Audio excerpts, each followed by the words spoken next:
Besar, besar, besar hadirat-Mu Tuhan.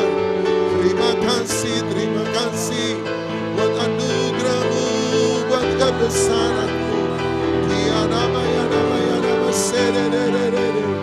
Haleluya, haleluya.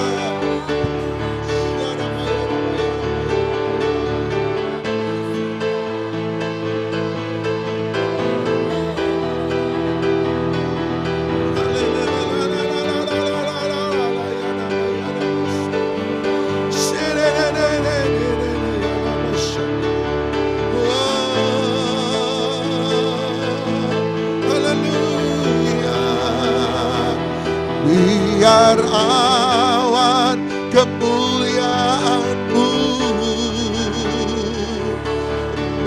memenuhi hadis bait suci-Mu, curahkanlah Roh Kudus-Mu, turunlah memenuhi hatiku.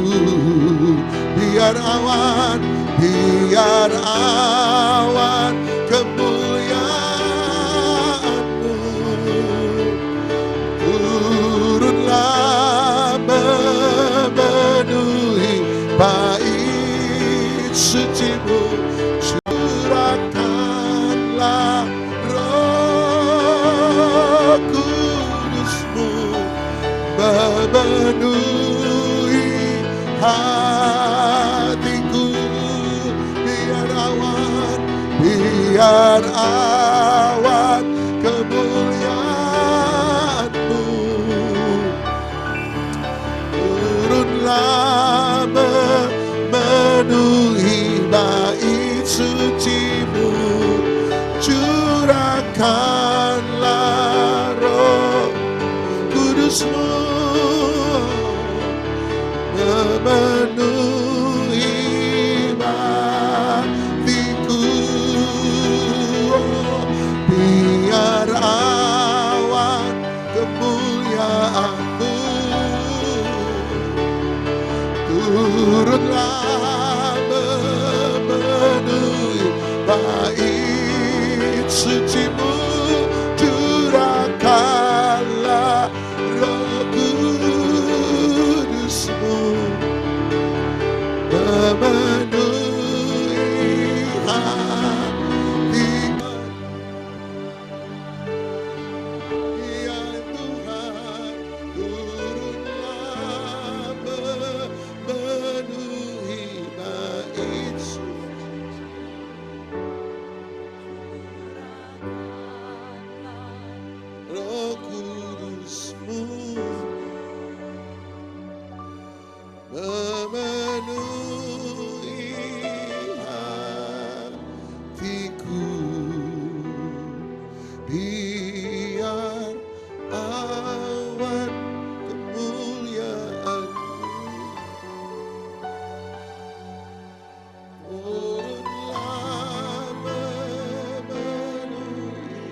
Hallelujah.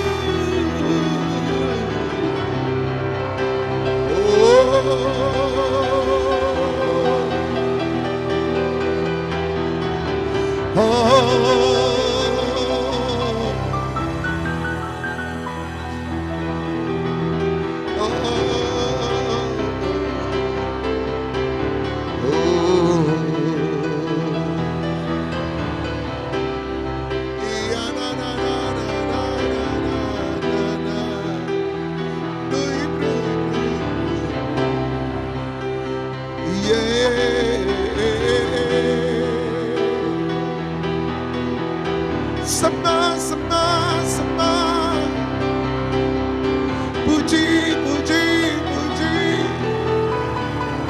agungkan Dia selamanya. Sebab Yesus yang layak dipuji, disembah.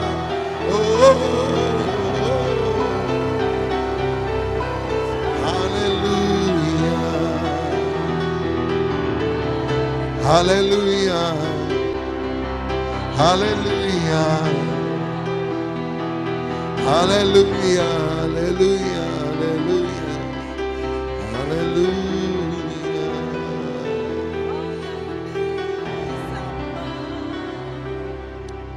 Oh.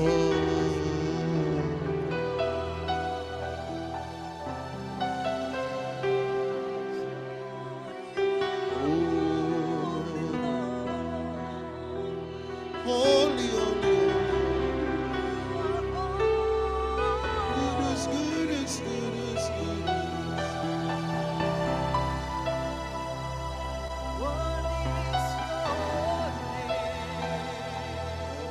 Goodness, goodness, goodness, goodness, goodness. Kadosh, Kadosh, Kadosh, Elohim Adonai.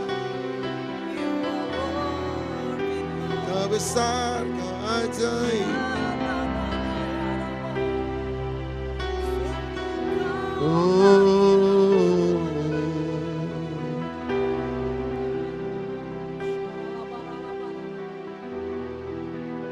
Ku masuk ruang Maha Kudus dengan darah anak domba. Ku masuk dengan hati tulus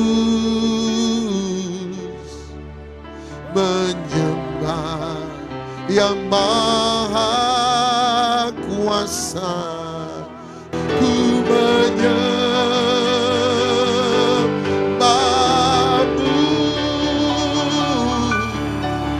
ku sembahmu,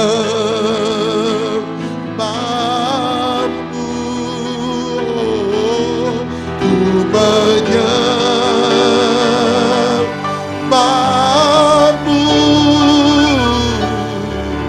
ku sembahmu,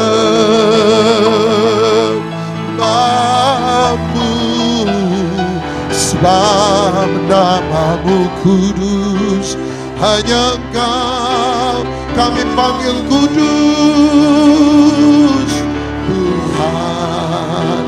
Kudus, kudus, kudus, sebab namamu kudus. Oh, oh, oh, kudus, Tuhan.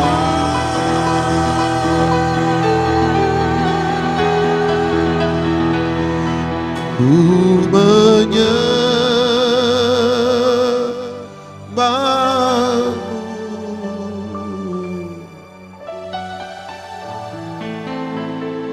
hanya Engkau kami sembah. Ku menyembahmu,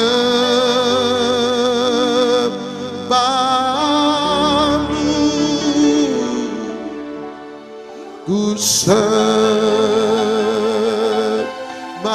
Namamu ku menyembah, ku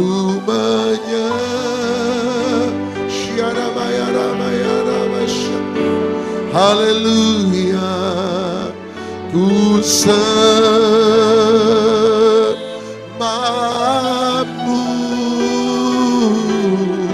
ku menyembahmu,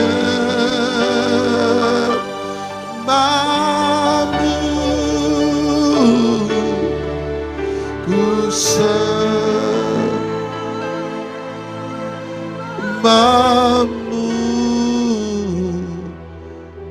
namamu kudus, kudus Tuhan. Sebab namamu kudus, kudus, kudus. Kadosh, kadosh, kadosh, Elohim Adonai. Baru kata Adonai Elohim, sebab namamu kudus, kudus Tuhan.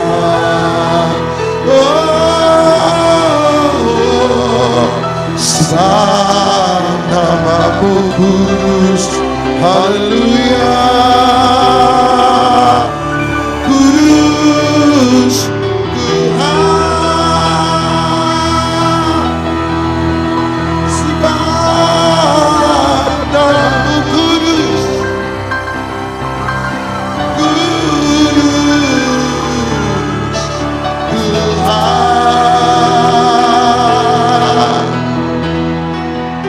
Sebab namamu kudus, kudus.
Agung-agungkan namamu Tuhan.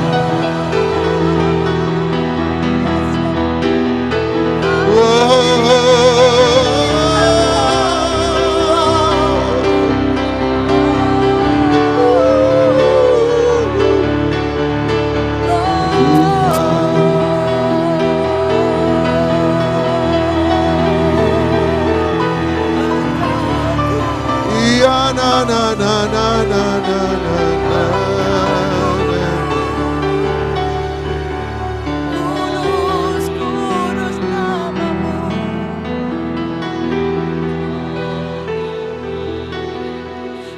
Holy, holy, holy, holy, holy, holy, holy are you, Lord.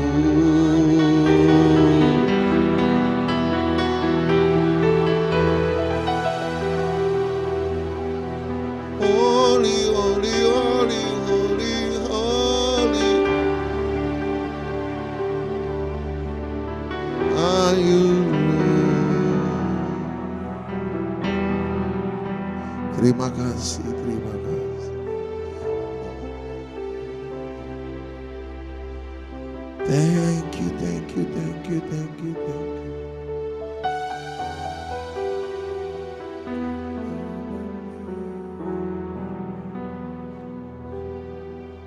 Thank you, thank you, thank you, thank you, thank you. Bersama malaikat surga memuji, menyembahmu. Holy Lord, Holy Lord. Ku mau memujimu Tuhan, ku mau menyembahmu Tuhan, kuduslah Engkau. Terima kasih, terima kasih. Kami mengucap syukur buat seluruh kebaikan.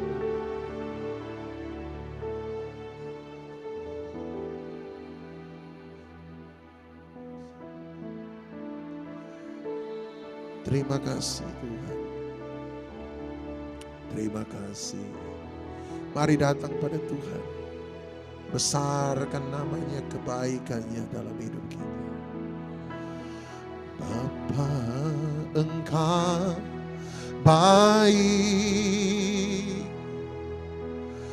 Bapa, Engkau baik. Kau selalu baik kepadaku. Bapa, ku cinta Kau. Bapa, Bapa, Engkau baik. Bapa, Engkau baik. Kau selalu baik kepadaku. Bapa, ku cinta. Sekali lagi katakan, Bapa, Engkau baik. Bapa, Engkau baik. Oh. Bapa, Engkau baik.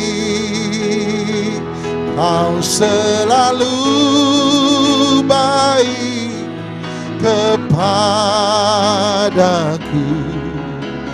Bapa, ku cinta Kau. Aku memujimu, aku memujimu, aku menyembah, aku menyembahmu, ku nyanyi haleluya.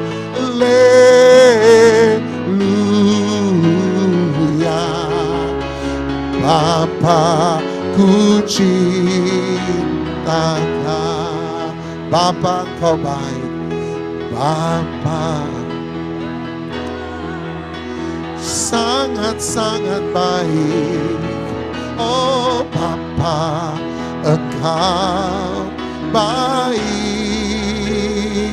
Kau selalu baik kepadaku. Bapa, sekali lagi katakan, Bapa, Engkau baik. Amin. Bapa, Engkau baik. Bapa, Engkau baik. Kau selalu baik kepadaku. Bapa, ku cinta Kau.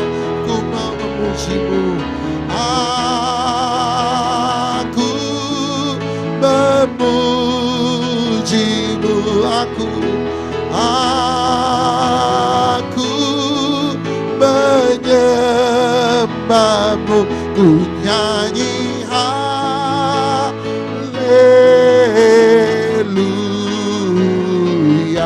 Bapa, Bapa, ku cinta Kau. Sama-sama katakan, Aku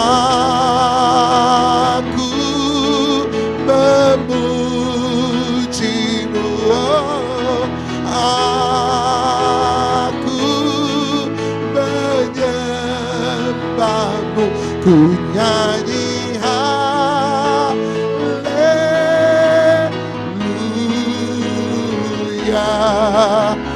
Bapa ku ciptakan,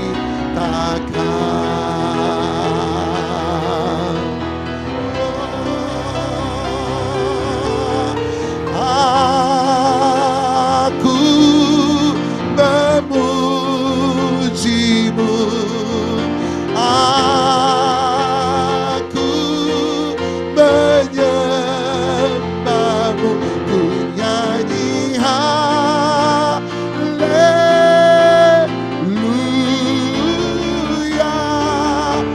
Bapa ku ciptakan, aku memujimu, aku memujimu, aku menyembah, aku menyembahmu, ku nyanyi haleluya.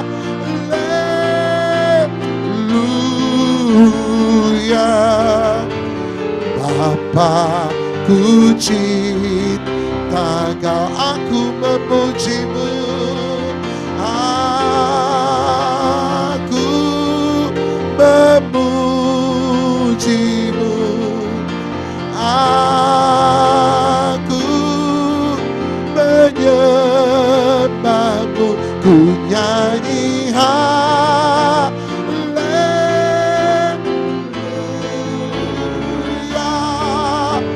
Bapa ku ciptakan,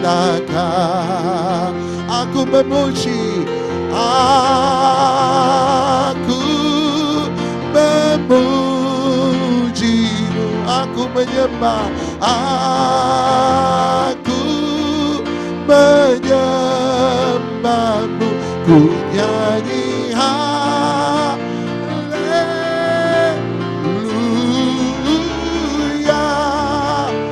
Bapa ku nyanyi haleluya, ku nyanyi haleluya.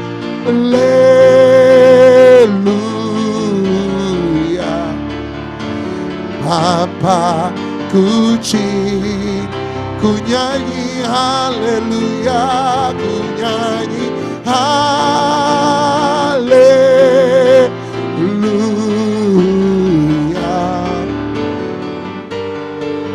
Ku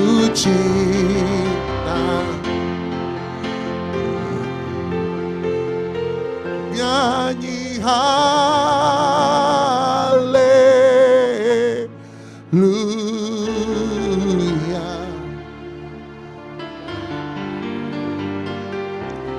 Sekali lagi yang paling keras katakan, ku nyanyi haleluya.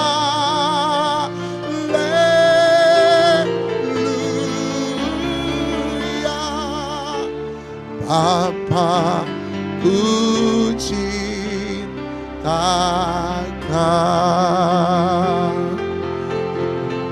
Saya serahkan pekerjaan selanjutnya. Haleluya, haleluya. Besar, besar, besar, agung Engkau selamanya.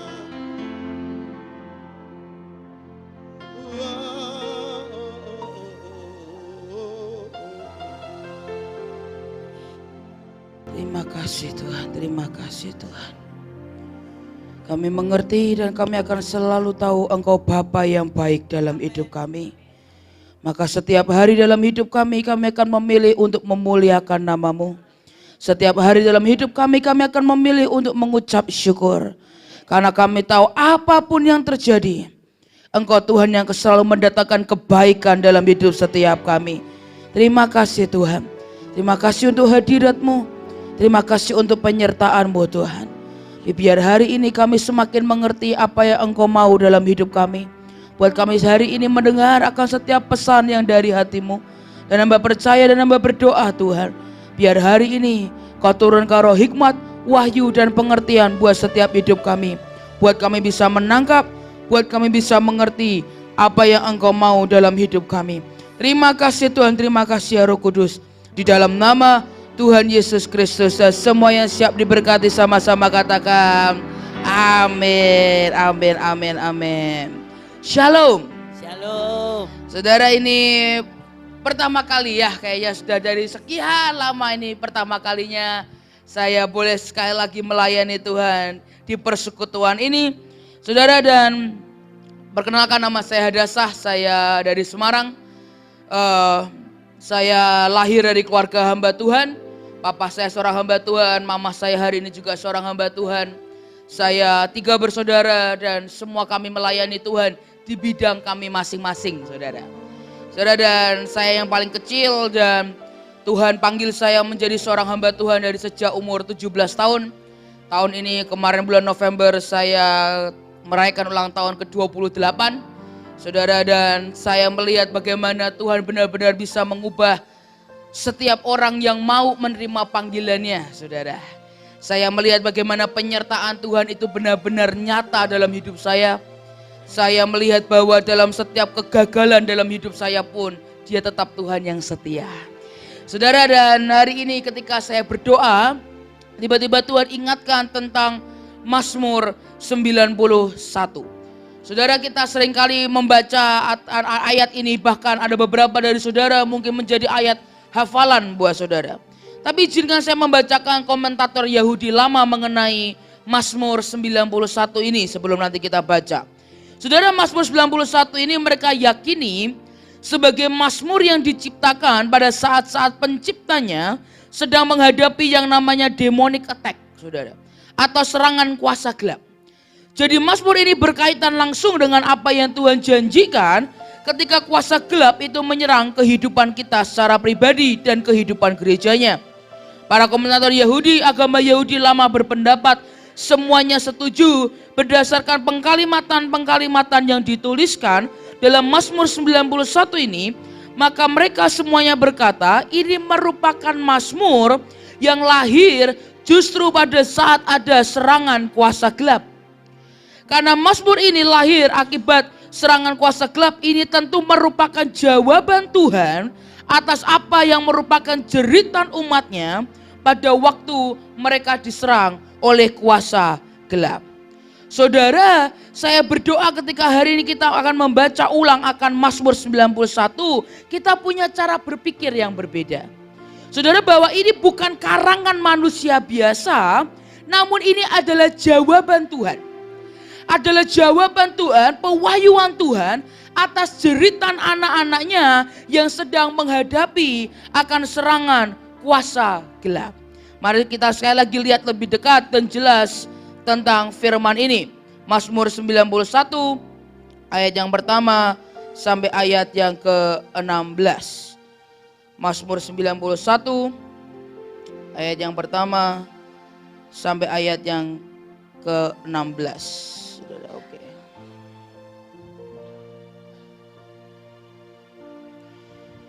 Alkitab berkata, orang yang duduk dalam lindungan yang maha tinggi dan bermalam dalam naungan yang maha kuasa akan berkata kepada Tuhan, tempat perlindunganku dan kubu pertahananku, Allahku yang kupercayai. Sungguh dialah yang akan melepaskan engkau dari jerat penangkap burung, dari penyakit sampar yang busuk. Dengan kepaknya ia akan menudungi engkau, di bawah sayapnya engkau akan berlindung.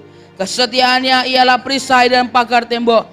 Engkau tak usah takut terhadap kedahsyatan malam, terhadap panah yang terbang di waktu siang, terhadap penyakit sampar yang berjalan di dalam gelap, terhadap penyakit menular yang mengamuk di waktu petang. Walau 1000 orang rebah di sisimu dan 10.000 di sebelah kananmu, tetapi itu tidak akan menimpamu. Engkau hanya menontonnya dengan matamu sendiri dan melihat pembalasan terhadap orang-orang fasik. Sebab Tuhan ialah tempat perlindunganmu, yang maha tinggi telah kau buat tempat perteduhanmu. Malapetaka tidak akan menimpa kamu, dan tulah tidak akan mendekat kepada kemahmu. Sebab malaikat-malaikatnya akan diperintahkannya kepadamu untuk menjaga engkau di segala jalanmu. Mereka akan menatang engkau di atas tangannya, supaya kakimu jangan terantuk kepada batu. Singa dan ular tedung akan kau langkahi. Engkau akan menginjak anak singa dan ular naga. Sungguh hatinya melekat kepadaku, maka aku akan meluputkannya. Aku akan membentenginya sebab ia mengenal namaku. Bila ia berseru kepadaku, aku akan menjawab. Aku akan menyertai dia dalam kesesakan. Aku akan meluputkannya dan memuliakannya. Dengan panjang umur akan kukenyangkan dia, dan akan kuperlihatkan kepadanya keselamatan daripadaku. Oh, amin. Saudara lihat, ini adalah janji Tuhan yang begitu luar biasa. Alkitab berkata engkau tidak akan kena penyakit sambar. Engkau tidak akan kena wabah yang menular. Engkau akan menonton ketika ada ribuan orang di sebelah kanan dan kirimu rebah.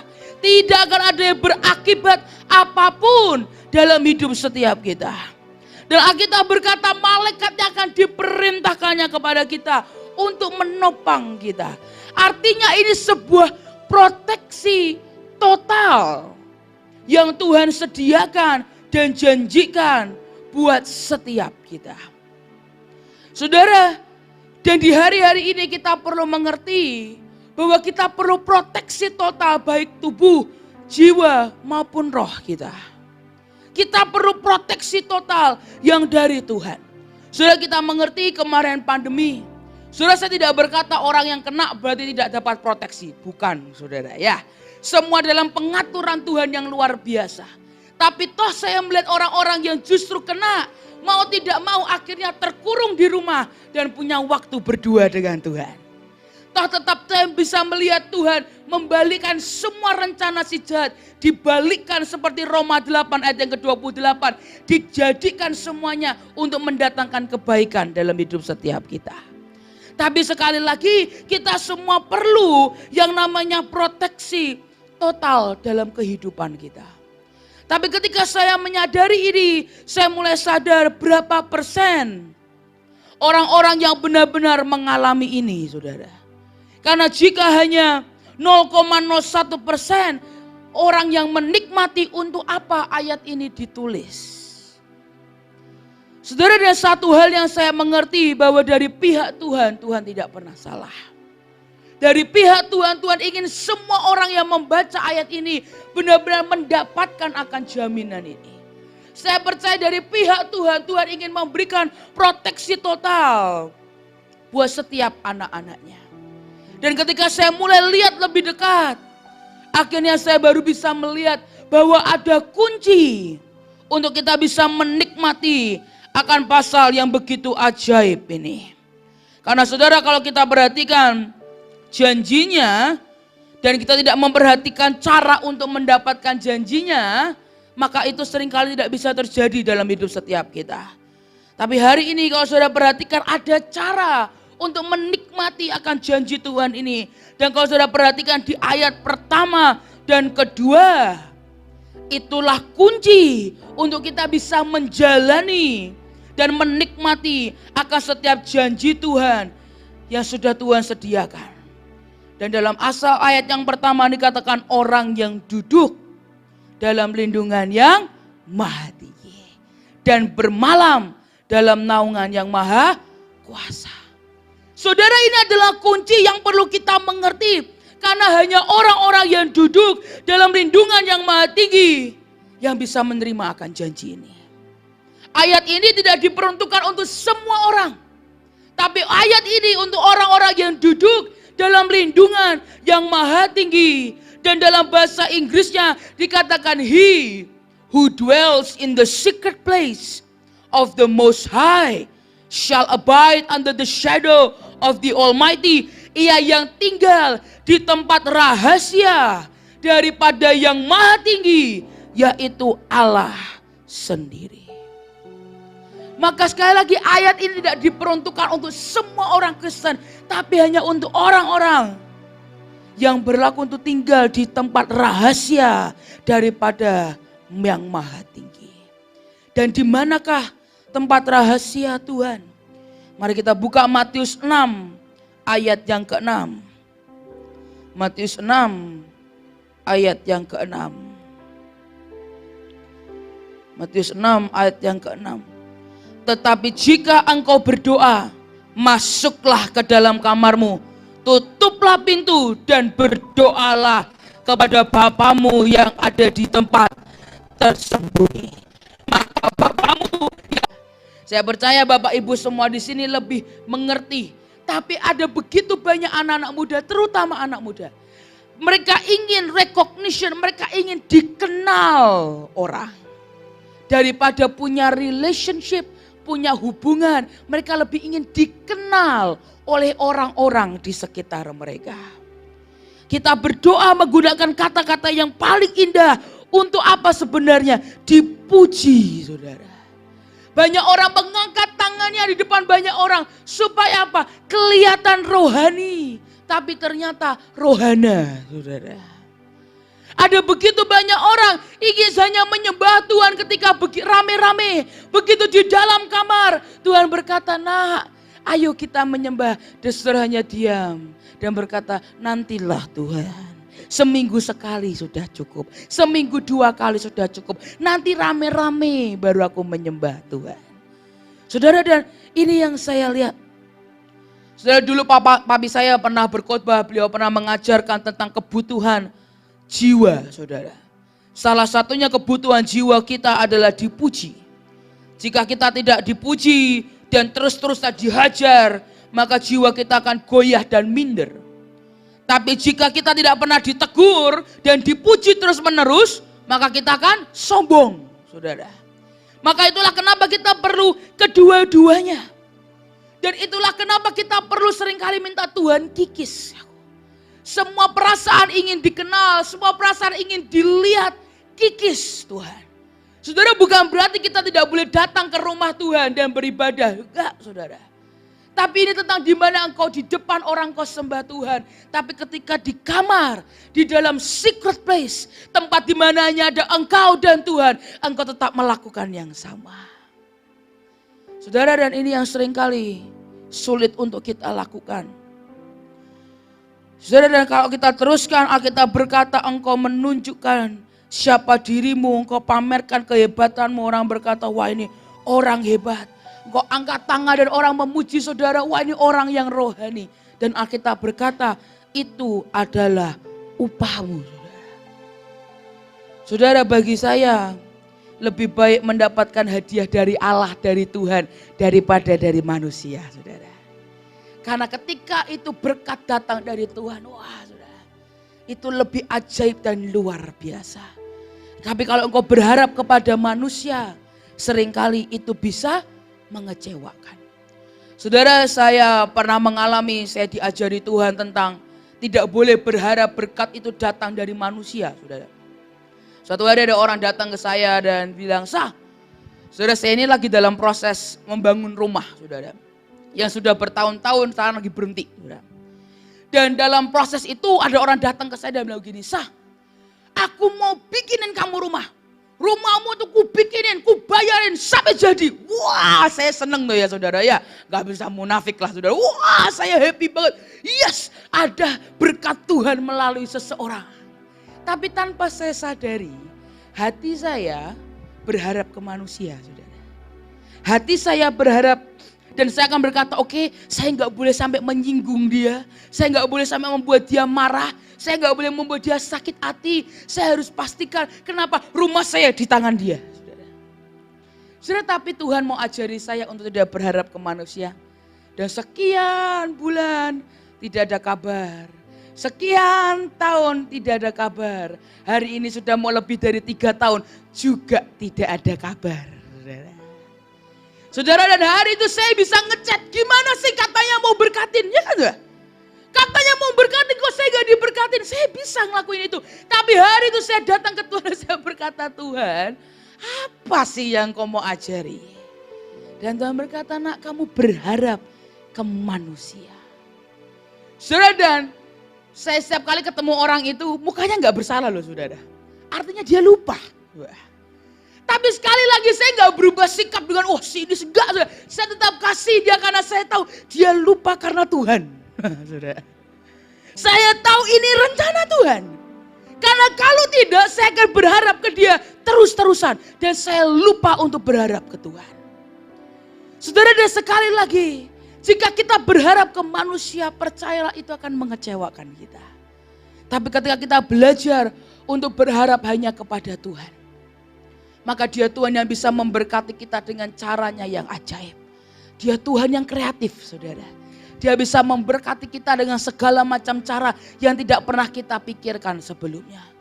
Saudara, waktu itu kami buat tenda lawatan di Solo KKR, saudara. Dan kami tahu kami butuh biaya untuk makanan itu cukup besar. Saudara, tapi hari itu kami ini punya pelayanan di Semarang, yaitu pendalaman Alkitab di lapas, saudara, di penjara. Saudara, dan ketika kami melayani di sana, kami gak pernah berpikir bahwa kita akan diberkati orang lapas. Saudara, bagi kami nasib mereka sudah kasihan, saudara. Ngapain kita berharap, ya kan saudara? Normalnya begitu. Tapi namanya Tuhan bisa pakai siapapun. Itulah kenapa Tuhan bisa pakai orang Samaria untuk menolong, saudara.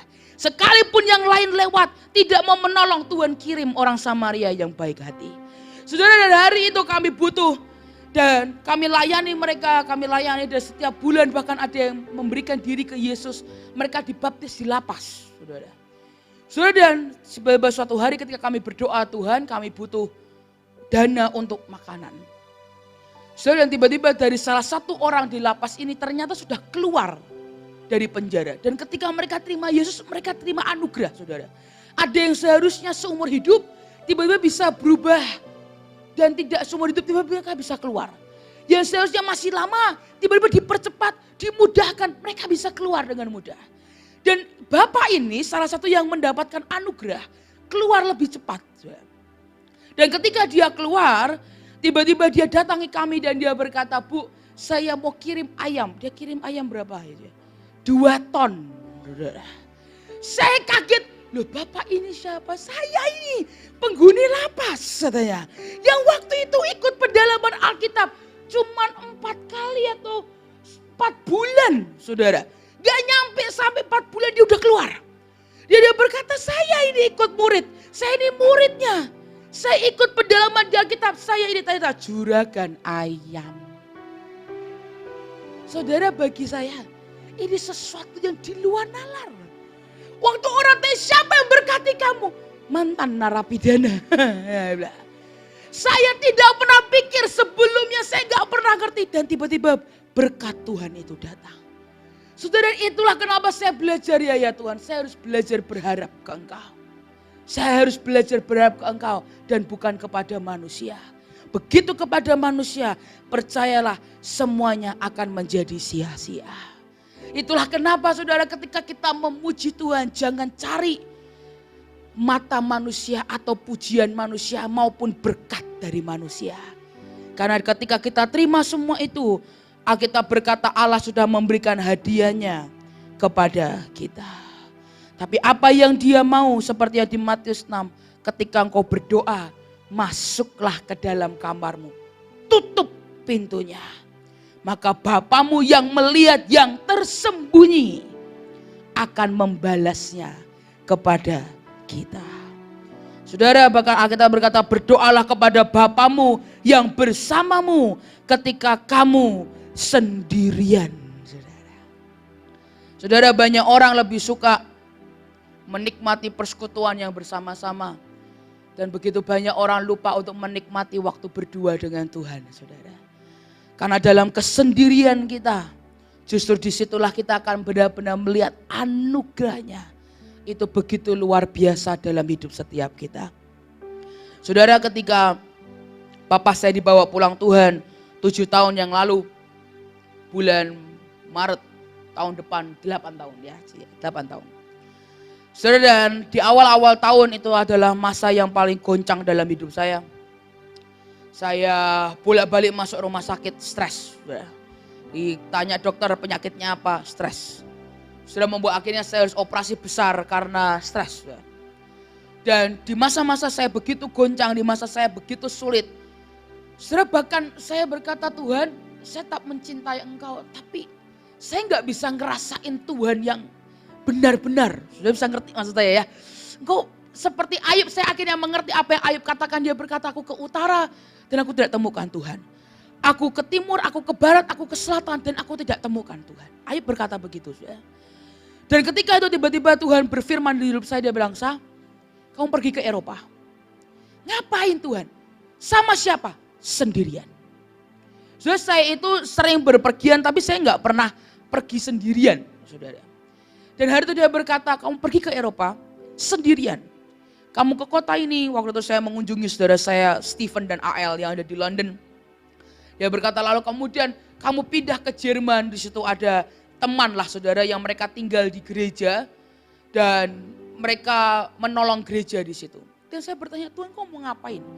Kamu cari gereja di Eropa, khotbah Tuhan, bukan ngosek WC. Aneh ya saudara ya, ngosek WC. Saya tuh ya hari itu ya, lagi pikir aja kalang kabut, iya aja saudara.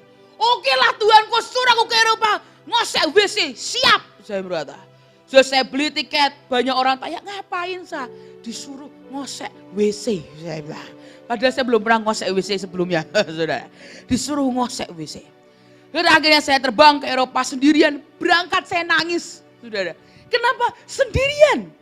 Saya udah kayak orang bingung, ditambah saya tuh kalau ketemu orang baru takutnya setengah mati, saudara. Saya tuh plekmatis parah, saudara.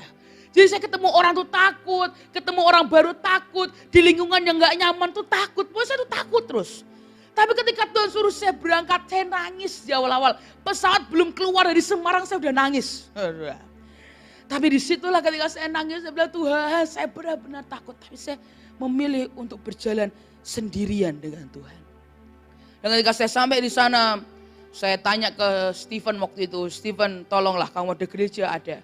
Boleh enggak kamu bilang ke pendetamu, saya mau pelayanan di gerejamu. Ngapain Sa? Ngosek WC, saya bilang. Bersihin gereja, saya yang akan bersihin. Saudara dan Stephen sampaikan ke pendetanya, anehnya pendetanya juga mau saudara. Boleh silakan, saya diberi kunci H-1 sebelum kebaktian. Saya buka, saya kosek itu WC semuanya. Dari lantai atas sampai bawah. Gedung semua saya sedot, saya vakum semuanya. Saya tata kursinya satu-satu saudara. Setelah selesai kami ngobrol sebentar, saya ngobrol dengan AL, saya ngobrol dengan Stephen. Dan di tengah-tengah itu saudara, tiba-tiba Tuhan bilang gini, berhenti sama saudaramu, ayo berdua dengan aku. Saudara, hari itu saya temukan ada satu taman besar saudara. Saya bilang ke Stephen sama AL, saya bilang hari ini saya gak ketemu kalian ya. Saya bilang, saya mau menyendiri dengan Tuhan. Wah saya jalan sepanjang taman. Disitulah tiba-tiba ketika saya duduk, saya buka firman, dia bicara dalam hidup saya. Dia bicara, dia ingatkan saya engkau, anakku yang kukasih, aku akan menyertai engkau, aku akan menyertai engkau, aku akan menyertai engkau. So itu firman kuat, saudara. Yang ketika saya rame-rame, gak muncul, saudara.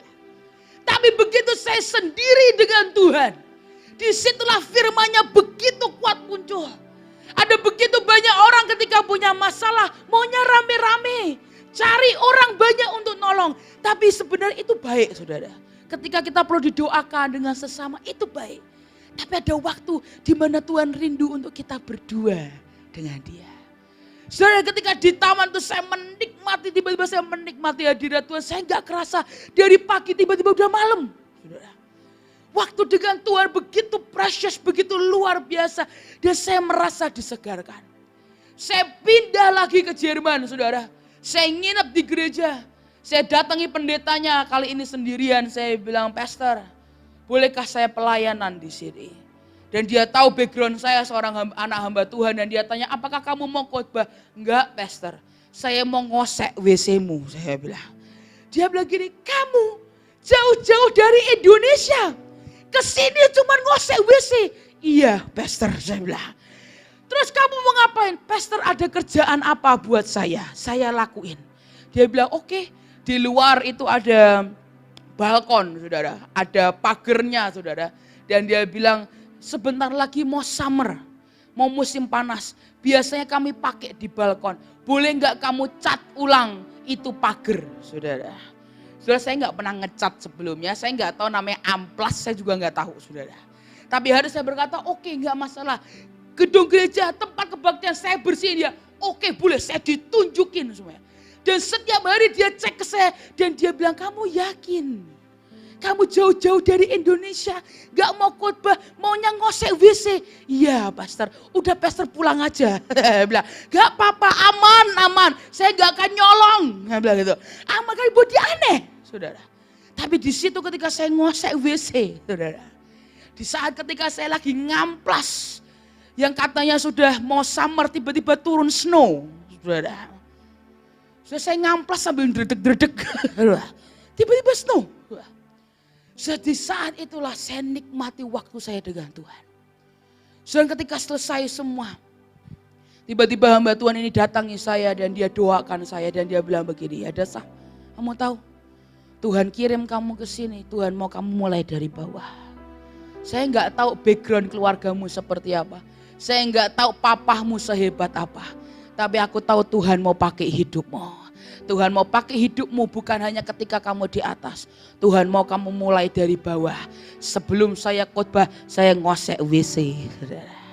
Dari gereja ke gereja, dari gereja ke gereja. Saudara, dan ketika itu saya ngosek WC, saya nikmati Tuhan. Di saat tidak ada orang lain, hanya saya dengan Tuhan.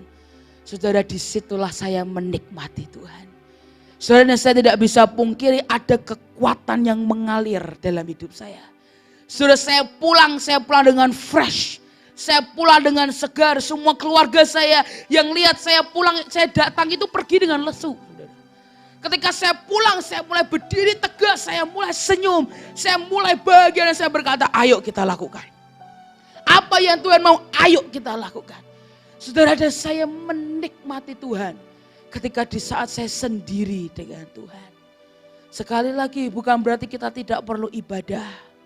Tapi dia mau saat ibadah dengan banyak orang kita memuliakan Tuhan.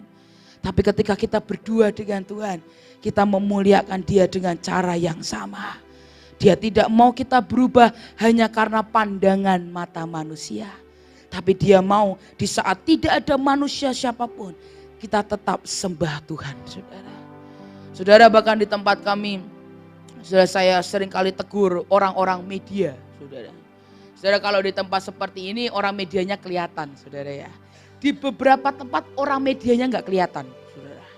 Dan saya pernah jumpai di beberapa tempat saya pergi, saya nengok ke tempat medianya, itu kaki diangkat sambil nyemil, saudara. Sepanjang kebaktian loh, saudara.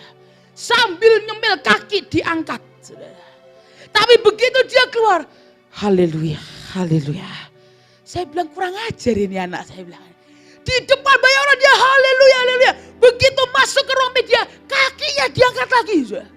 Sambil ngemil, kadang mainan game. Saudara, dari hari itu saya berkali-kali ngomong ke anak media saya pernah lihat itu dan saya tahu Tuhan tidak suka. Karena dia Tuhan yang melihat. Manusia tidak melihat, tapi Tuhan melihat. Mau engkau di kamar, mau engkau di luar, mau engkau dimanapun, dia Tuhan yang melihat. Bahkan di tempat yang tersembunyi pun, dia Tuhan yang ada di sebelah kita. Maka itulah dia berkata, nah aku ingin engkau menikmati Mazmur 91. Tapi untuk engkau menikmatinya, aku mau engkau menikmati waktu berdua dengan aku. Sebelum kita merindukan berkatnya, bisakah kita merindukan pribadinya dalam hidup kita? Sebelum kita merindukan kuasanya dan keajaiban tangannya, merindukankah kita akan berjumpa dengan pribadinya? Dan ketika kita merindukan pribadinya, maka semuanya itu akan mengikuti, saudara. Kalau hari saudara berkata, sah tapi aku gak punya kamar sisa yang bisa dijadikan secret place atau tempat yang tersembunyi, saudara, itu gak pernah tentang tempatnya kok. Saudara mau dimanapun, saudara, di mobil, di motor, saudara mungkin bahkan di kamar mandi sekalipun. Saat kita berhubungan dengan Tuhan, kita ngobrol dengan Tuhan, kita sembah Tuhan, kita komunikasi dengan dia. Itulah penyembahan yang dia mau dan itulah secret place kita. Saudara, dan yang Tuhan mau adalah untuk kita di tempat rahasia itulah. Di mana kita akhirnya semakin intim dengan Tuhan kita. Kita semakin mengenal dia. Kita semakin mengerti apa yang dia mau. Kita semakin menyatukan roh kita dengan dia. Seperti yang dikatakan 1 Korintus 6 ayat yang ke-17. Tetapi siapa yang mengikatkan dirinya pada Tuhan menjadi satu roh dengan Dia. Mari ikatkan diri kita kepada Dia. Dengan kita diam, bersekutu di dalam secret place. Di dalam tempat di mana tidak ada orang lain selain kita dengan Tuhan. Saudara, dan sekali lagi Mazmur 91 bukan untuk semua orang Kristen. Mazmur 91 hanya untuk orang-orang Kristen yang mau tinggal diam di dalam hadirat-Nya. Orang yang mau tinggal diam dan bersekutu dengan Dia. Ketika engkau mengalami serangan dari iblis, engkau mengalami serangan kuasa dari gelap, mari masuk dalam secret place. Mari ambil waktu sendiri dengan Tuhan. Mari masuk dalam naungan sayap-Nya. Maka singa dan ular tedung akan engkau alangkahi. Engkau akan menginjak anak singa dan ular naga. Dan kemenangan yang akan menjadi bagian kita. Kita akan dibedakan bukan hanya tentang orang Kristen atau tidak, tapi pembedaan orang yang duduk dalam hadirat Tuhan dan di mana orang yang terus menggunakan kekuatannya sendiri. Saudara, karena Dia rindu untuk kita dwell, tinggal dalam hadirat-Nya. Karena ketika kita tinggal dalam hadirat-Nya, kita menjumpai Dia yang tersembunyi. Dalam terjemahan lain dikatakan Dia membalas secara terbuka di hadapan saudara. Engkau ketika engkau berdoa dengan tersembunyi dengan Tuhan, hanya engkau dan Tuhan. Dia akan membalas kita, Dia akan mengupahi kita secara terbuka. Saudara. Artinya orang-orang akan melihat kuasa Tuhan yang turun dalam hidup kita. Artinya orang-orang akan melihat berkat Tuhan mengalir dalam hidup kita. Artinya orang-orang akan melihat kita dan mereka akan berkata, Tuhanmu hidup. Dan Dia bukan Tuhan yang mati.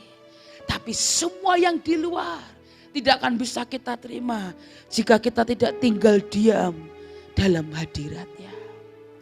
Saudara, ada sebuah analogi yang bagus.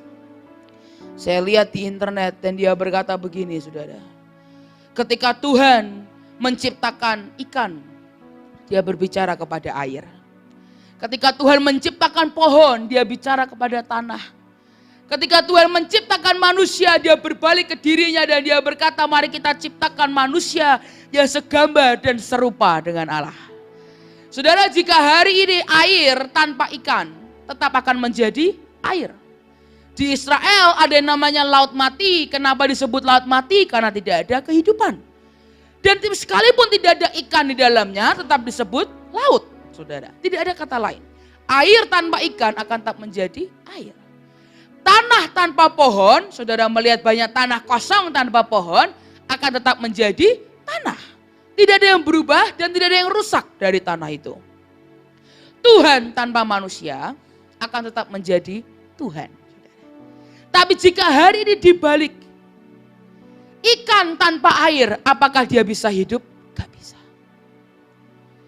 Pohon tanpa tanah, apakah dia bisa hidup? Tidak bisa. Kita tanpa Tuhan juga tidak bisa hidup, saudara. Kenapa? Karena pribadinya, hadirat-Nya adalah habitat kita. Sama seperti air adalah habitat dari ikan. Tanah adalah habitat dari pohon. Yesus pribadinya, hadiratnya adalah habitat kita. Dan jika kita mau hidup, ketika ikan itu mulai sakit, saudara sesayang-sayang saudara sama ikan. Ikan saudara sakit, saudara tidak akan mungkin pisahkan dari airnya. Kan gak mungkin saudara keluarkan, saudara baringkan di kasur, saudara berikan selimut, berikan setetes tolak angin, mati saudara ikannya. Kita sesakit-sakitnya dia kita pisahkan dari yang lain. Tapi dia akan tetap di dalam air. Kenapa? Karena air adalah habitatnya. Pohon seapapun yang terjadi dia akan lebih kuat ketika dia ada di tanah. Karena tanah adalah habitatnya. Kita, secapek-capeknya kita, seletih-letihnya kita, sesakit-sakitnya kita, jangan keluar dari habitat kita. Jangan keluar dari hadiratnya. Semakin engkau sedang sakit, semakin engkau punya masalah, semakin engkau punya banyak struggle dalam hidupmu. Engkau tahu ada begitu banyak serangan kuasa gelap. Mari jangan keluar dari habitat kita. Tetap tinggal dalam hadiratnya. Tetap tinggal dalam bersekutu dengan Dia. Tetap tinggal di mana hanya ada kita dengan Tuhan. Saudara, dan inilah yang sering kali terjadi. Banyak orang ketika membutuh bantuan, hal yang pertama mereka cari manusia. Saudara, bukan berarti kalau saudara sakit, saudara nggak boleh ke dokter. Bukan. Saudara. Tapi saya pernah bersaksi hari itu beliau punya jantung, saudara. Masalah di jantungnya. Saudara, dan apa yang beliau lakukan pertama kali adalah beliau cari dokter. Panik, saudara. Yang namanya manusia ya, saudara. Panik, cari dokter. Tapi di situ Tuhan tegur, Tuhan berkata, kenapa engkau tidak cari aku terlebih dahulu? Saudara, apakah nyari dokternya salah? Enggak. Tapi yang paling pertama, datang kepada Tuhan yang menciptakan kita. Setelah itu ke dokter, gak masalah. Ada banyak orang begini, minum obat artinya gak beriman. Belum tentu, saudara. Saudara, setiap kali saya minum obat, saya berkata, Tuhan, saya gak percaya pada obatnya, saya percaya kepada kuasa-Mu. Tapi iman tanpa tindakan, sia-sia, saudara. Nah itu saya berkata, bukan obatnya yang akan menyembuhkan saya, tapi kuasa-Mu yang akan menyembuhkan saya. Saya minum. So, itu tergantung apa? Kepercayaan kita kepada Tuhan kok, saudara. Dan itu sama, engkau sakit, boleh gak ke dokter? Boleh. Tapi bisakah kau tanya dulu ke Dia, bersekutu dengan Dia dan datang ke Tuhan, anakmu sakit. So, ketika engkau datang, engkau berkata, tolong aku Tuhan. Kau akan lihat Tuhan menolong kita. Saudara, waktu itu saya pernah sakit. Saya pernah sakit, saya ini orangnya sebenarnya kadang jarang sakit, tapi kalau sekali sakit parah, saudara. Pokoknya sampai harus bed rest di rumah, saudara. Saudara, dan suatu hari, saya lupa antara itu masih pandemi atau tidak, saya lupa. Tapi di saat itulah saya sakit parah dan saya harus diinfus. Karena kalau nggak salah diare waktu itu saya keluar terus. Saudara. Muka saya udah pucat, udah nggak karu-karuan, saudara. Dan saya perlu diinfus. Saudara, dari itu saya bilang, Tuhan, saya bilang, bentar, sebelum kamu panggil dokter, aku tak nyembah Tuhan dulu ya. Saya sembah Tuhan paling 5 menit. Dan tiba-tiba saya tahu, Tuhan bilang, panggil dokter. Saudara, dari itu saya panggil dokter, datanglah dokter datang dan dokternya minta susternya suruh nginfus. Saudara, dan susternya nyoba nginfus, gagal terus 7 kali gagal. Saya itu udah bengkak, ya, tangan saya emang gendut, tambah disuntik, bengkak. Saya bilang, sus ini sakit banget ya, saya bilang. Udah 7 kali gak ngefek ini, saya bilang. 5 menit lagi saya mau zoom, saya mau khotbah, saudara. Saya bilang, ini gimana ya? Saudara, akhirnya dia pasti terus coba dan zoomnya dimulai. Saya bilang gini, Tuhan, setelah saya pasrah lah, saya bilang. Engkau yang suruh panggil dokter, saya manggil nih dokter, saya bilang. Saya bilang ini gak berhasil, udah 7 kali, sudah bayangin. Ditambah terus lebih dari 10 kali. Sudah tahu bengkaknya udah kayak apa. Sudah. Coba kanan kiri bengkak semua. Sudah. Dia berhasil. Tapi ternyata susternya ini Kristen. Dan ketika Zoom dimulai, mereka mulai dengan penyembahan. Suster bilang gini, nih nyembah Tuhan. Saya kaget. Loh, suster Kristen. Nyembah Tuhan nih. Kalau kamu nanti nyembah Tuhan, nanti itu kan bisa masuk pasti. Yang benar susah, saya bilang begitu. Coba aja, setelah saya mulai nyembah. Dia nunggu susternya ikut nyembah. Sebelum nyuntik dia udah gak berani, kan udah bengkak. Udah kesempatan terakhir. Tangan saya udah gak mampu, udah bengkak biru di mana-mana. Udah gak kuat. Dan suster bilang, ini terakhir. Kalau ini gak bisa, ya udah berarti gak bisa, kamu harus ke rumah sakit. Saudara, hari itu saya nyembah, saya bilang, dan suster ikut nyembah. Waduh, kok nyembah Tuhan, sambil megang jarum suntik. Dia sembah Tuhan, begitu saya sembah, saya fokuskan diri saya ke Tuhan. Disitulah anugerahnya mengalir. Saya nyembah, masuk. Saudara, dan ketika itu masuk, saya gak ngerasain sakit seperti yang 10 kali yang tadi. Begitu masuk, selesai. Susternya udah sampai keringetan. Dan dia berkata, puji Tuhan, puji Tuhan. Jadi saya khotbah sambil diinfus di sini, saudara. Waktu pengalaman yang tidak pernah saya lupakan, saudara. Tapi disitulah saya melihat apa? Sekalipun kita menggunakan dokter, sekalipun kita menggunakan orang lain, tetap kita melihat kuasanya yang bekerja di tengah-tengah kita. Susternya bilang, ini Tuhan nih, ini Tuhan. Lihat, saya sudah nyoba 10 kali gak berhasil. Tapi ini Tuhan. Begitu kamu sembah Tuhan, kamu memuliakan Tuhan, kamu lihat anugerahnya mengalir dalam hidupmu.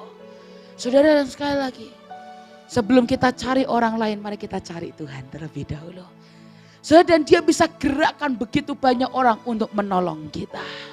Dan jika orang lain ditolong, kita juga pasti ditolong, saudara. Kalau saudara mendengar kesaksian demi kesaksian, dalam keadaan kau tersembunyi dalam hatimu, mari berkata Tuhan, engkau tolong dia, engkau juga akan tolong hidupku. Karena kuasanya tidak akan disembunyikan dari hidup kita. Kalau kita menjumpai dia dalam keadaan yang tersembunyi, dia akan tunjukkan kuasanya, tidak akan disembunyikan dari hidup setiap kita. Boleh sekali saja bangkit berdiri sama-sama. Kita mau sembah Tuhan, kita mau sembah Tuhan. Sembunyi, ya Tuhan, kuasa Allah, ya Tuhan Yesus. Kalau lain ditolong,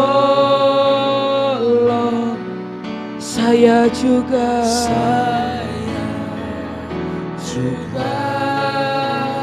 ya Tuhan, ya Tuhan Yesus. Tangannya terbuka, menunggulah, tak tersembunyi, tak tersembunyi, ya Tuhan. Kuasa Allah. Mari sekali lagi keluar dari hatimu.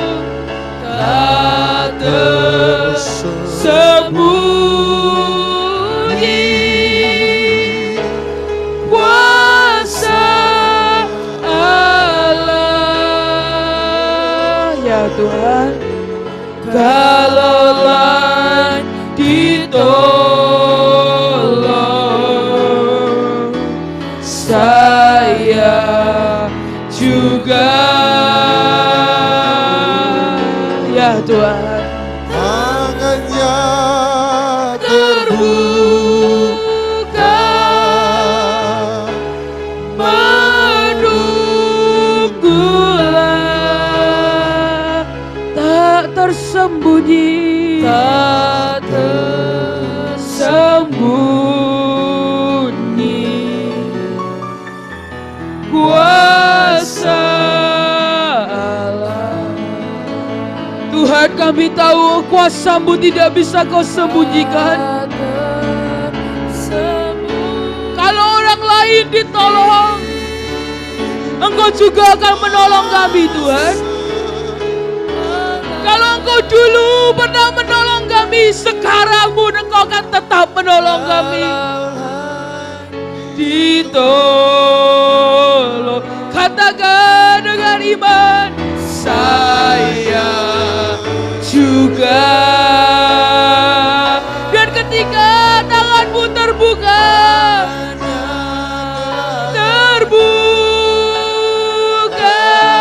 kami akan menunggu dengan setia. Gula, karena tak tersembunyi kuasa-Mu, Tuhan. Sembunyi, yes Lord. Mari sekali lagi nyanyikan dengan iman. Keluar dari hatimu, tak tersembunyi. Sembunyi, kuasa Allah. Kalau yang lain ditolong, Engkau akan tolong kami juga, Tuhan. Ini iman kami, dipercaya kami juga ya Tuhan. Tangannya Terbuka menunggulah. Terima kasih Tuhan. Tak tersembunyi kuasa Allah. Dan hari ini hamba berdoa Tuhan, biar kami menikmati duduk diam dalam naungan yang maha tinggi. Buat kami bisa menikmati Tuhan untuk bersekutu denganmu sekali lagi. Buat kami Tuhan punya reaksi yang terus mencari Engkau terlebih dahulu sebelum mencari yang lain. Ketika kami butuh pertolongan, ketika kami diserang, ketika apapun yang terjadi buat kami mencari Engkau terlebih dahulu. Maka hamba tahu Tuhan, jika dulu Engkau pernah tolong kami, sekarang pun Engkau akan tetap tolong kami Tuhan. Karena Engkau tidak pernah berubah dari dulu, sekarang, sampai selama-lamanya. Dan hari ini Tuhan hamba berdoa Tuhan, ketika kami duduk diam dalam naungan yang maha tinggi dan bermalam dalam naungan yang maha kuasa, Mazmur 91 itu akan terjadi dalam hidup kami. Proteksi total akan terjadi dalam hidup kami. Semua serangan apapun akan dibatalkan dalam nama Tuhan Yesus. Dan ini akan berlaku untuk keluarga kami dan keturunan kami. Proteksi total atas keluarga kami. Dan kami tahu saya takut terhadap kedahsyatan malam, terhadap penyakit sampar, terhadap semua wabah yang mengamuk. Karena kami tahu tempat perlindungan kami ada di dalam nama-Mu Tuhan. Dan di dalam hadirat-Mu kami temukan proteksi. Dalam hadirat-Mu kami temukan kedamaian. Dalam hadirat-Mu kami temukan jawaban. Terima kasih Tuhan. Mari sekali lagi keluar dari hatimu.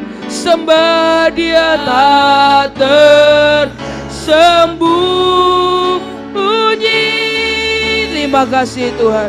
Kuasa Allah, kalaulah ditolong,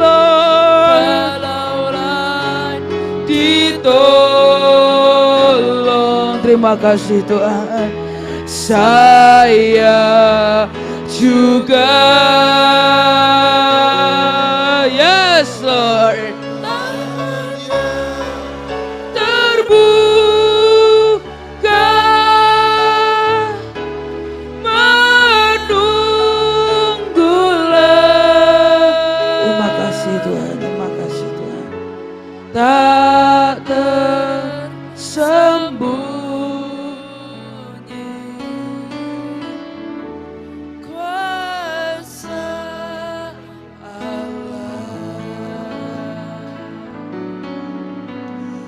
Bapa dalam surga, kami percaya bahwa Tuhan Engkau bekerja di tengah-tengah kami. Sungguh kami mengutamakan Engkau, mencari Engkau lebih daripada segala sesuatu. Engkaulah sumber, Engkaulah Ava, Engkaulah Abba, Engkaulah Bapa, Engkau sumber.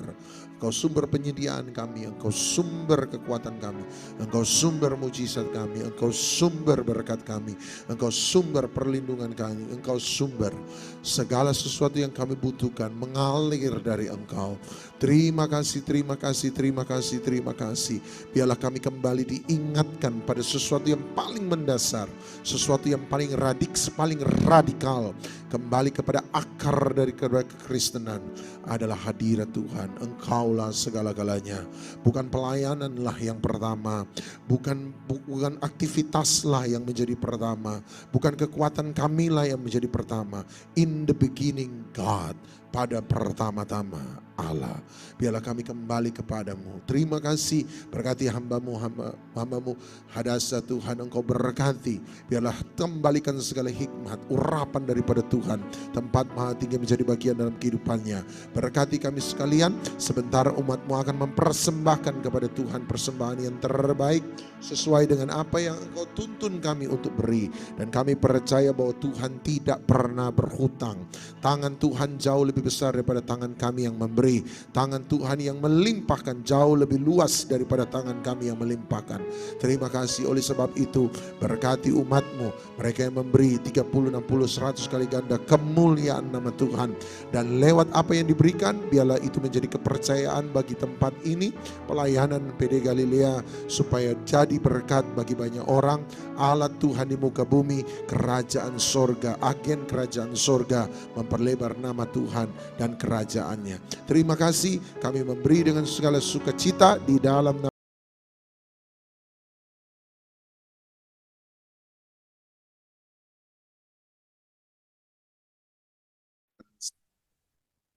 Terima kasih. Minggu depan kita akan ketemu pada hari yang sama, pada jam yang sama, tempat yang sama, dengan pembicara yang berbeda, dan saya percaya bahwa hadirat Tuhan yang makin luar biasa. Minggu depan kita dilayani oleh Pak Yohanes yang akan memberkati kita. Mari kalau sudah kita bangkit berdiri sekali lagi. Suddenly, touch of heaven. Suddenly a touch from heaven, Jesus came and rescued me. Suddenly the touch from heaven, Jesus came and set me free. Suddenly, oh suddenly, a touch from heaven, Jesus came and rescued me.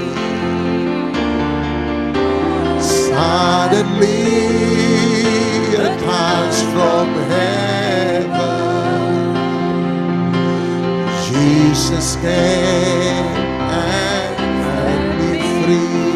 Dalam Alkitab sekali lagi selalu ada banyak kata suddenly. Seringkali keadaan kita mungkin tidak sesuai dengan apa yang kita bayangkan, tidak sesuai bahkan dengan semua janji-janji Tuhan, tidak sesuai dengan semua nubuatan yang pernah Anda terima. Tapi saya percaya ada satu momen, satu titik, tiba-tiba suddenly, tiba-tiba. Dan waktu itu tidak pernah kita bayangkan sebelumnya. Tiba-tiba, tiba-tiba, tiba-tiba, tiba-tiba. Anda tidak punya hunch sebelumnya, Anda tidak punya perasaan sebelumnya.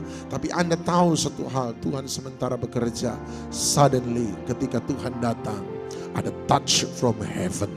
Ada sentuhan dari sorga. Bukankah Dia sumber segala-galanya? Dan waktu tangannya menjamah kita, Anda akan melihat ada sesuatu yang berubah. Apa yang tidak pernah dilihat oleh mata, apa yang tidak pernah didengar oleh telinga, apa yang tidak pernah timbul dalam hati, itu disediakan Tuhan bagi mereka yang mengasihi Dia. Mari kita datang pada Dia, pulanglah dengan jamahan dari Tuhan, pulanglah dengan sentuhan dari Tuhan. Oh, suddenly the touch from heaven, Jesus came and rescued me. Suddenly, oh suddenly, the touch from heaven, Jesus came and set me free. Suddenly, oh suddenly, the touch from heaven, Jesus came and set me. Suddenly, suddenly, the touch from heaven, Jesus came and set me free. Suddenly, oh, suddenly, the touch from heaven, Jesus came and rescued me. Suddenly, the touch from heaven, Jesus came and set me. Alkitab mengajarkan waktu engkau bangkit, ketika murid-murid sementara berkumpul di rumah yang ditutup semua pintu, di rumah yang ditutup semua jendela. Dan Alkitab berkata, suddenly, tiba-tiba engkau ada di tengah-tengah mereka. Engkau berkata, peace be with you. Biarlah damai sejahtera daripada Allah menyertai engkau. Ini yang kami percaya. Tidak ada tembok yang bisa menghalangi kehadiran-Mu. Tidak ada tembok yang bisa menghalangi jemaat-Mu. Tidak ada tembok yang bisa menghalangi kemenangan daripada Tuhan. Hari ini hamba berdoa setiap tembok-tembok Yeriko diruntuhkan. Setiap tembok-tembok penjara dihancurkan. Dan kami melihat bahwa kuasa Tuhan terjadi dalam hidup kami. Biarlah kami pulang dengan jamahan dari Tuhan. Biarlah kami pulang dengan hadirat dari Tuhan. Biarlah kami pulang dengan sentuhan dari Tuhan. Biarlah kami pulang dengan perjumpaan dengan Tuhan. Tuhan, kami pulang dengan berjumpa dengan Engkau. Oleh sebab itu Engkau berkata, kalau Engkau memberkati umatku Israel, bilang sama mereka, berkat terbesar adalah ini, kiranya wajah Tuhan menyinari engkau, memberikan engkau kasih karunia. Kiranya Tuhan menghadapkan wajahnya kepadamu dan memberikan engkau damai sejahtera. Berarti berkat terbesar yang bisa diterima seseorang adalah wajah Tuhan, adalah hadirat Tuhan, adalah perjumpaan dengan Tuhan, adalah roh Tuhan. Bawalah pulang hadirat dari Tuhan. Kemana engkau pergi, berjalanlah bersama dengan Dia. Engkau tidak akan pernah meninggalkan Dia. Engkau tidak akan pernah melepaskan tangannya. Engkau masuk di kantormu, Tuhan hadir di kantormu. Engkau masuk di rumah tanggamu, Tuhan hadir dalam keluargamu. Engkau masuk dalam hidup anak-anakmu, Tuhan hadir dalam hidup anak-anakmu. Kemanapun engkau pergi, Tuhan menyertai engkau. Angkatlah dua tangan Anda, terimalah segala berkat daripada Allah Bapa, cinta kasih sayang dan syafaat daripada Tuhan kita Yesus Kristus, persekutuan, penghiburan, kekuatan, sukacita, damai sejahtera, kemenangan, hikmat, wahyu, urapan daripada Roh Kudus menyertai setiap kita, menjadikan kita terang di tengah-tengah kegelapan, garam di tengah-tengah ketawaran, kesaksian bagi mereka yang terhilang, penghiburan bagi mereka yang meneteskan air mata, menjadikan kita kekuatan bagi mereka yang lemah, dan menjadikan kita berkat bagi mereka yang membutuhkan. Biarlah berkat ini tinggal tetap dalam hidupmu, keluargamu, masa depanmu, pekerjaan, pelayananmu, mulai daripada pagi hari ini sampai selama-lamanya. Di dalam nama Tuhan Yesus Kristus yang percaya, dilawan, diberkati Tuhan, sama-sama kita katakan amin. Selamat pagi, Tuhan memberkati. Terima kasih Sasa, terima kasih Bu Ripka, Tuhan memberkati.